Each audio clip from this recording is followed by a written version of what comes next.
Es ist dem Feind gelungen, die Front in breiter Formation zu durchbrechen. Im Süden hat der Gegner Zossen genommen und stößt auf Stahnsdorf vor.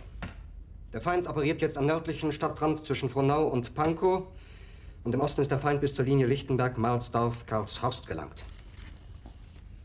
Mit dem Angriff Steiners wird das alles in Ordnung kommen. Mein Führer, Steiner konnte nicht genügend Kräfte für einen Angriff massieren. Der Angriff Steiner ist nicht erfolgt.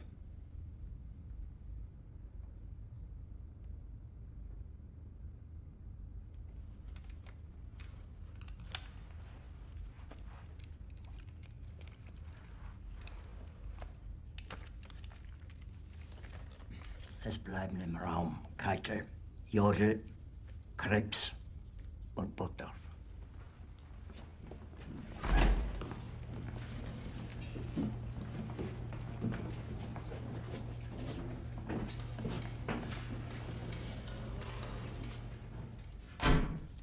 Das war ein Befehl!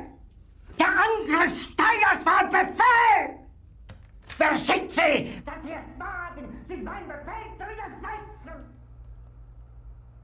So weit ist es also gekommen. Das Militär hat mich belogen!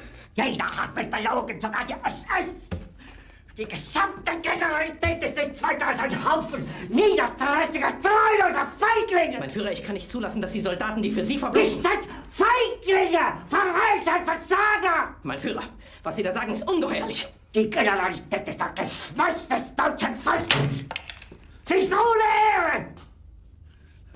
Sie nennen sich Generale, weil Sie Jahre auf Militärakademien zugebracht haben, nur um zu lernen, wie man Messer und Gabel hält! Jahrelang hat das Militär meine Aktionen nur behindert! Es hat mir jeden nur ersichtlichen Widerstand in den Weg gelegt! Ich hätte gut daran getan, von Jahren alle höheren Offiziere liquidieren zu lassen, wie Stalin!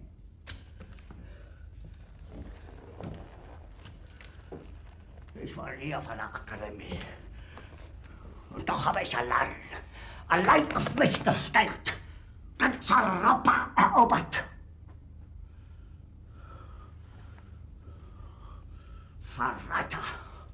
Von allem Anfang an bin ich so verraten und betrogen worden. Es wurde ein ungeheurer Verrat geübt am deutschen Volke. Aber alle diese Verräter werden bezahlen.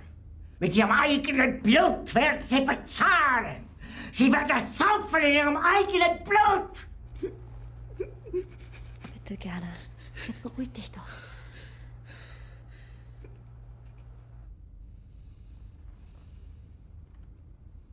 Meine Befehle sind in den Wind gesprochen. Es ist unmöglich, unter diesen Umständen zu führen. Es ist aus.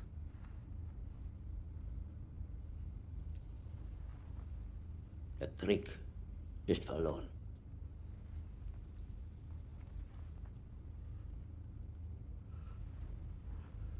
Aber wenn Sie, meine Herren, glauben, dass ich deswegen Berlin verlasse, irren Sie sich gewaltig.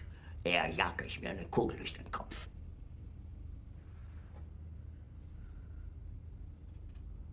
Tun Sie, was Sie wollen.